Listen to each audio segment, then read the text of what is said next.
आज एक बड़ी खबर आ रही है और ये खबर ये है कि खार्किव में एक बड़ा धमाका हुआ है।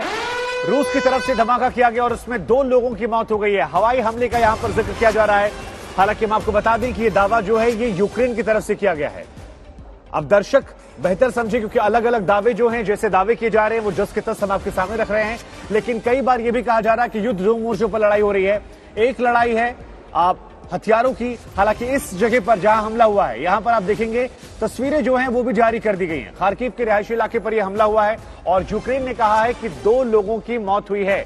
लेकिन कुल मिलाकर अब तक जो आंकड़ा खार्किव से आया है, जो कि यूक्रेन का दूसरा सबसे बड़ा शहर है, कि 6 लाख से अधिक लोग ऐसे हैं जो यहां से विस्थापित हो गए। यानी एक शहर जो है वो पूरी तरीके से ढह गया है, गिरा दिया गया है। अब पीके श्रीवास्तव सर, खार्किव शहर जिसकी अपनी सांस्कृतिक अहमियत है, इतिहास है, वर्तमान भी वहां पर तगड़ा है, लेकिन वहां पर एक शहर का ढह जाना, 6 लाख लोगों का निकल जाना और कईयों की मौत हो जाना, यह कितनी बड़ी बात है एक देश के लिहाज से कि उसका दूसरा शहर आज बर्बादी के कगार पर है।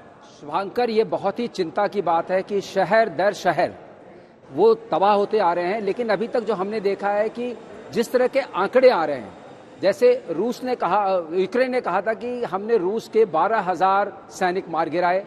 यूएन की रिपोर्ट आई कि सिविलियंस की जो डेथ हुई है वो 400 है।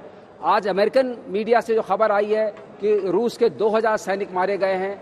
इन सब में तालमेल नहीं बैठता है। अगर आप किसी भी वॉर के इसके परिप्रेक्ष्य में देखें तो अगर मिलिट्री जितनी कैजुअलिटी होती है उससे कई गुना ऐसे पॉपुलेटेड इलाके अगर होते हैं तो सिविलियंस की कैजुअलिटी होती है। इसका मतलब रूस की अभी भी जो चढ़ाई हो रही है और जो बमबारी हो रही है वो जरूर इस हिसाब से हो रही है कि सिविलियन कैजुअलिटीज कम से कम हों। ये जरूर उनके मद्दे नजर है। ये उनका one of the important points है और हर शहर को उन्होंने चोक किया है। ये खार्किव जो आप बता रहे हैं ये बहुत बड़ा सप्लाई सेंटर है, यहाँ से बहुत कनेक्टिविटी है, उसको उनको कब्जे में लेना ही पड़ेगा अगर सप्लाई लाइंस को चोक करना है यूक्रेनियन फोर्सेस के लिए।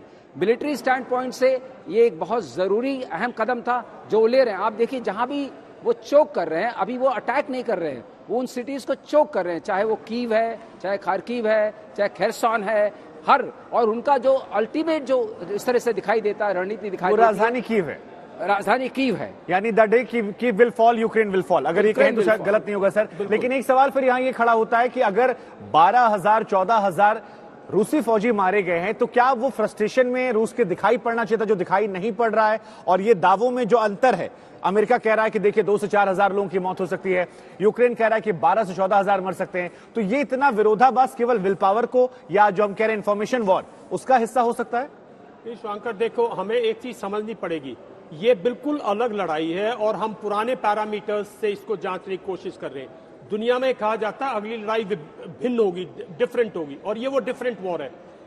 2 लाख की स्टैंडिंग आर्मी है यूक्रेनियन की, उसके ऊपर 1,90,000 रशिया की आर्मी अटैक कर रही है। कितना अपने आप में अद्भुत है। फौज कहेगी कम से कम 6 लाख तो चाहिए, उसके लिए टिकना तो चाहिए। दूसरा, एक साथ 15 शहरों पर अटैक हो रहा है।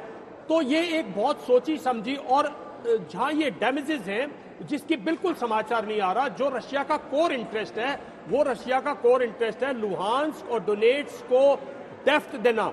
जो लुहांस्क और डोनेट्स्क की जो उन्होंने की है, तो डॉनबास रीजन में जहां 2 जनरल लेवल के ऑफिसर्स मरने का समाचार आया है, वहां की ज्यादा समाचार दुनिया में नहीं आ रहा।